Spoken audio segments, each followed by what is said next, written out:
ní dùnnú jó àti ìbò ní dùnnú yọ. Aláwòrán já wà náà ó fi rè jáde àti ìbò ní dùnnú yọ. Àti ìbò ní dùnnú yọ. Aláwòrán já wà náà ó káfíńrè gbáre àti ìbò ní dùnnú dúpẹ́. Àwọn tí bò nínú yọ. Aláwòrán já wà náà ó fi ẹgbẹ́. Kábẹ́ta ní mẹ́lára bàbá wa ní ìsìn. Inú bàbá wa bá dùn. Ọjọ́jọ́ Jímọ̀. Wọ́n wá jẹ́ ní Ọlọ́run sórí yìí fún. Congratulations to bàbá wa ọba Olówu of Owu Kingdom. Eléyìí ò ní jẹ́ kó sí yín o. Ẹ lò pẹ́ẹ́pẹ́, mashallah.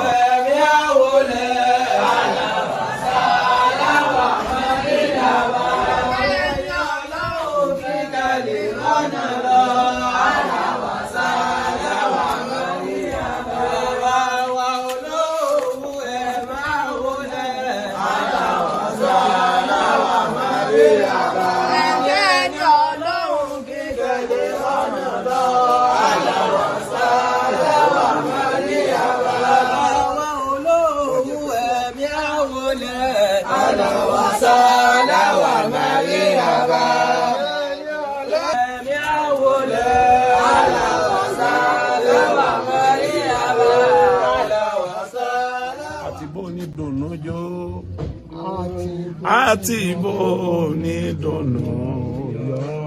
Aláwòrán já wà náà ó fi rè jáde àti ìbò ní dùnnú yọ. Àti ìbò ní dùnnú yọ. Aláwòrán já wà náà káfíńrè gbáre àti ìbò ní dùnnú dúpẹ́. Àwọn tí ìbò ní dùnnú yọ. Aláwòrán já wà náà ó fi ẹgbẹ́. Kábẹ́ta ní mẹ́lára bàbá wa ní ìsìn. Inú bàbá wa bá dùn. Ọjọ́jọ́ Jímọ̀. Wọ́n wá jẹ́ ní Ọlọ́run sórí yìí fún.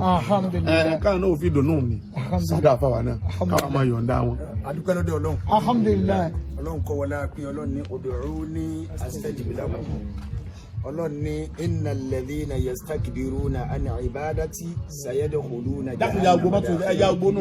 Ọlọ́run ní ẹ̀pẹ́ Ọlọ́run astajib lakum adáyé ló ń bẹ̀ẹ́ bá ti pè mí. Gbogbo ẹni yóò tọ́ bá wá gbé ìmọ̀ pè mí Ọlọ́run jù sẹ́gbẹ́ kan tí ò mọ rírì ẹ̀ tí ó pè mí ẹni náà wọ̀nà. Dakhirin ay sabirin mutazallilin wọ́n wọ̀nà lẹ́ni ìyẹpẹrẹ. Ọlọ́run wọlá pé oníkápẹ́ à ń pè ọ́ ó sì ní ká dúpẹ́ lórí oore a tún dúpẹ́ Ọlọ́run bẹ̀rẹ̀ lórí àwọn àfáà wa Fadilatu Sheikh Alhaji Daud Moron Ahmed Tijani Diogun. Ọlọ́run bá ṣàlékún àlùbáríkà wọn, wọ́n ṣàlékún gbígbàdúrà wọn, Ọlọ́run bá wa lọ́rẹ̀ mi wọn, Ọlọ́run bá wa lọ́rẹ̀ mi wọn, Ọlọ́run ṣe wọ́n ní ìmọ́lẹ̀. Ó bá sún ogún tó bá sún ogún tó ẹlẹ́yìn. Dáwọn èèyàn ó rí sí àwọn ọkọ̀ tẹ́tẹ́ o. Ọlọ́run ṣe àwọn àwọn wa ní ìmọ́lẹ̀ tí àwọn èèyàn tó ń mú ìmọ́lẹ̀ látara wọn. Ìmọ́lẹ̀ náà ò ní kú láéláé. Tí wọ́n bá fẹ́ láti dúpẹ́ lọ́wọ́ àbúrò òun bá Adésọjí Arẹ́gbẹ́ṣọlá Ọlọ́run ó béèrè ọ̀gbẹ́ni ìwọ́nu Ọlọ́run. Bákan náà pásítọ̀ yìí dúpẹ́ lọ́wọ́ ọ̀gbẹ́ni àbúrò òun bá Adésọjí Arẹ́gbẹ́ṣọlá tó kọ́ fi jíìpù sí kejì. Àwa ní ti ìdákọ̀ ẹnì kẹta. Àmọ́ dáadáa lọ́wọ́ máa lo àwọn sábàbí fún. Kìí ṣe nọ́mbà ọkọ̀ tó kójọ ní pàtàkì. Kìí ṣe nọ́mbà alẹ́ tó kójọ pàtàkì. Báwọn dáadáa ibẹ̀ wọn. Kí ló fi tọ́lọ́run ṣe fún ọ? Kí ló fi ṣe ìyẹn pàtàkì? Ìyẹn mélòó lọ́tara rẹ̀ dìde? Ìyẹn mélòó lọ́tara rẹ̀ ṣàǹfààní? Ìlú gbogbo tó orí kí láǹfààní tó fi ṣe fún lù. Ọ̀tá ọ̀bá pọ̀ Kùránì ti pọ̀ fún o ti sọ nǹkan àmọ́ ṣe. Mo sọ láàárọ̀ yìí. Kí lá Kùránì sọ fún wa pé fasbir ala man yaqulun wa'jurhum ajran jamila. Dáwọn ọmọ wí tí a kì í. Àmọ́ tí a bá ti ń wí kí n má fún wa lésì o. Kùránì lọ sọ báwọn. Láwọn àjò ìsáyẹ̀ bá ti bú mi lórí Facebook. Ní sàrí bọ́ bẹ́ẹ̀. Ní sàrí fèsì.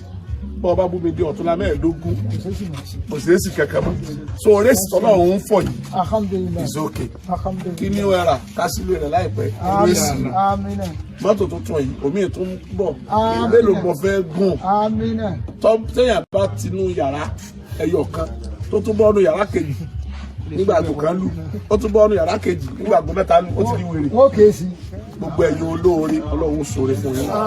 àwọn àfáà wa tí a wá sọ́dọ̀ wọn ọ̀pọ̀lọpọ̀ wọn lè má mọ òun lọ́jẹ́ ṣùgbọ́n mi máa ń sọ ní ọ̀pọ̀lọpọ̀ àìtí bá wà yàtọ̀ sí pé wọ́n jẹ́ àfáà wa ààyè tọ́lọ̀ ń fi wá sí àwọn gangan lọ́lọ́kùsùn gangan rẹ̀ bẹ́ẹ̀ tó ṣe pé ńgbà tí ọ̀rọ̀ ààyè yìí tó sílẹ̀ gẹ́gẹ́ bí bàtà yìí ọba olóògùn òun ilé tó sílẹ̀ gbogbo tó bá dáa ó kálukú náà ní gbìyànjú nítorí pé àwọn tá a jọ lẹ́tọ̀ sí papọ̀ ìgbẹ́ nìkan náà ni ó tẹ̀ wọ́n lọ́wọ́ ọlọ́run wá lo àwọn àfáàwá yìí ní sábàbí tó tóbi púpọ̀ kódà sábàbí ohun tó dé ọ̀dọ̀ bàbá wa láàfin tí wọ́n gbéṣẹ́ wọn náà bá láàmú kọ́ bá wa tẹ̀lé fún wọn débi pé wọn yà sí wọn lọ gbé olóhùn lọ́wọ́ wọn ní bẹ́ẹ̀ ni ọmọ kí wà náà ni bàbá ní ìjẹ́ bí bá ń bá náà lórí àwọn náà ti fọwọ́ sí ọlọ́run kọ́ wọlé ẹlẹ́yìn náà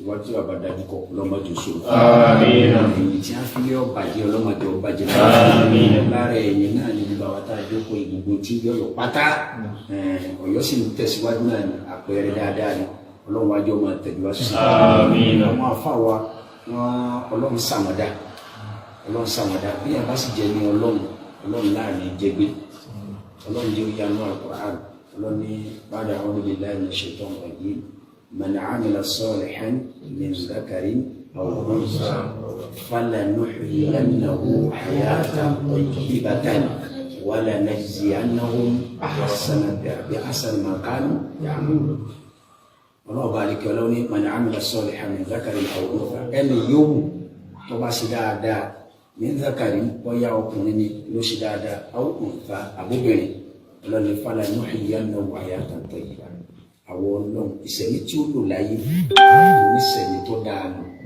á fún ní gbèsè ayé tó dáa gbé á fún ní ọ̀rọ̀ dáadáa máa sọ ìrìn dáadáa ni ó máa rìn ìwà dáadáa ni ó máa wù ntọ́ bá wù àwọn ọlọ́run láàmú ọba wò ó ntọ́ bá rí àwa láàmú ọba rí ntọ́ bá mú àwa láàmú ọba mú ntọ́ bá gbẹ́sẹ̀ lé àwa láàmú ọba gbẹ́sẹ̀ lé àwọn afáwa yìí wọ́n á jẹ́ ní alásùnmọ́ ọlọ́run wọ́n sì jẹ́ ní eré lọ́dún tó ti pẹ́ nífò kó tó di pé ọlọ́run kádàrá pé àwa nípò ọba àwọn tí wọ́n bí wa wọ́n jẹ́ ní eré sí wọn lọ́dún tó ti pẹ́ wọ́n wá yẹsẹ̀ náà dì í sìn lórí ìmọ̀ ṣe dáadáa wọn ọlọ́run wa lẹ́nu yóò tọ́ bá ṣe dáadáa náà ọkùnrin àbóbìnrin ìṣẹ̀mí eré yóò lò láyé ń bí tó bá di ọmọ nìkẹ́ àmọ́ ẹ̀san tó dáa ju dáadáa tó ṣe láyé lọ láàfin sàn ó túmọ̀ sí pé à ń fi àyà ìbẹ ọlọ́run fáwọn afáwà torí òun ló lè sẹ̀sán tí wọ́n ṣe nú ayé wa àti ẹ̀ tí ì rí nǹkan kan sí à ń bẹ ọlọ́run jáde dáadáa sí torí ń tọ́ dáadọ́ táwọn náà sọ pé bẹ́ẹ̀ nìkan bá ṣe dáadáa sí